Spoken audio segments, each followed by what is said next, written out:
আসসালামু আলাইকুম। আশা করি আপনারা সকলেই ভালো আছেন।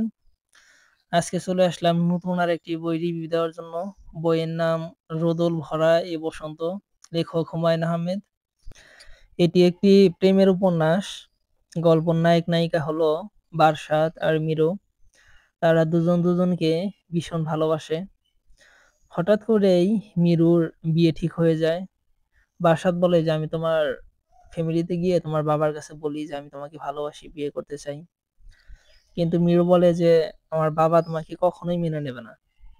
কারণ মিরুর ফ্যামিলি হলো ধার্মিক ফ্যামিলি। এর আগে ওনাদের ফ্যামিলিতে এরকম ঘটনা হয়েছিল, যে কারণে অনেক প্রবলেম হয়েছে। তাই মিরু জানে যে তার বাবা তাকে কখনোই মেনে নেবে না। তখন বাসাত বলে যে, "তাহলে আমরা কি করব বলো?" তখন মিরু বলে যে, "চলো আমরা পালায়ে বিয়ে করি।"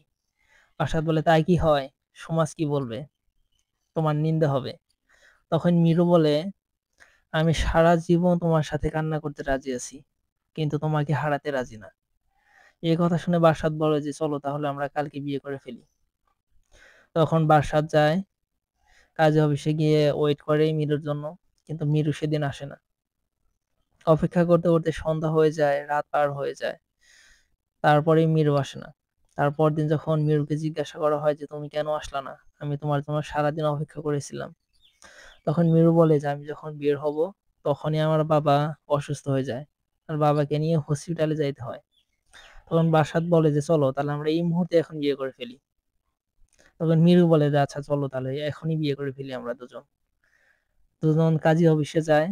কিন্তু ভাগ্যের পরিস্থিতি ক্রমে সেদিন কাজী অফিসে কাজই থাকে না। সেদিনও তাদের বিয়ে করা হয় না। এরকম ভাবে আরো বেশ কিছুদিন চলে যায়। হঠাৎ করেই মিরুর বাবা তার বিয়ে ঠিক করে ফেলে।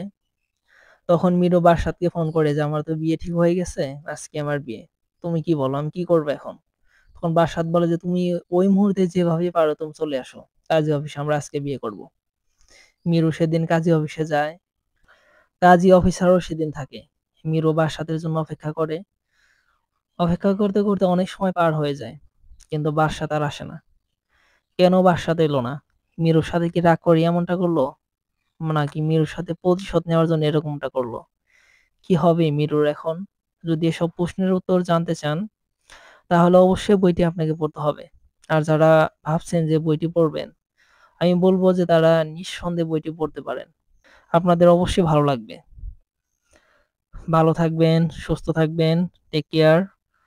আর আপনারা কিরকম বই রিভিউ চান অবশ্যই আমাকে বলবেন। আর বইটি পড়ে কেমন লেগেছে অবশ্যই আমার সাথে শেয়ার করবেন।